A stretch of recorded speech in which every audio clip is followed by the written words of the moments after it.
25 సంవత్సరాలు. నా పేరు డి. వెంకటపతిరాజు. నేను ఈ కోణంలో నివాసం ఉంటూ 15-20 సంవత్సరాల నుంచి ఇక్కడే నివాసం ఉంటున్నాను.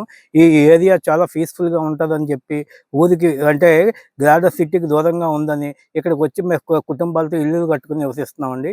ఇక్కడ గవర్నమెంట్ వారేమో ఈ కొండ ఏమో మైనింగ్ ఇచ్చారు.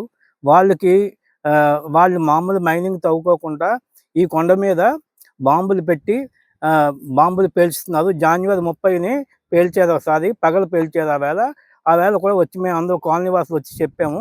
కానీ వాళ్ళు మమ్మల్ని ఎవరూ కేర్ చేయలేదు. మీరెవరో చెప్పడానికి, మాకు రాజకీయ దన్ను ఉంది.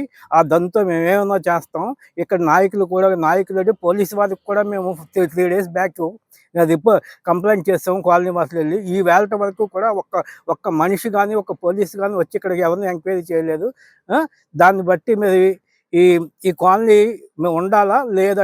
ఈ బ్లాస్టింగ్ ఆపకపోతే ఈ కాలనీ వాసులు ఈ కొండ దగ్గరే పెట్రోల్ పోసుకొని తగలెట్టుకునే స్టేజ్ దాకా వస్తున్నారు. మరి మీ గవర్నమెంట్ వారు ఏం చేస్తారో మాకు తెలియదు. ఆప్ చేయకపోతే మేము ఇక్కడే వంట వార్పు చేసుకుని ఈ కొండ మీదే కూర్చుంటాము. దీనికి మేము కాలనీ వాసులు ఆడ మగ పిల్లలు కూడా అందరూ సిద్ధంగా ఉన్నాము. మీ గవర్నమెంట్ వారు దీని మీద వెంటనే చర్య తీసుకోవాలని కోరుతున్నాం.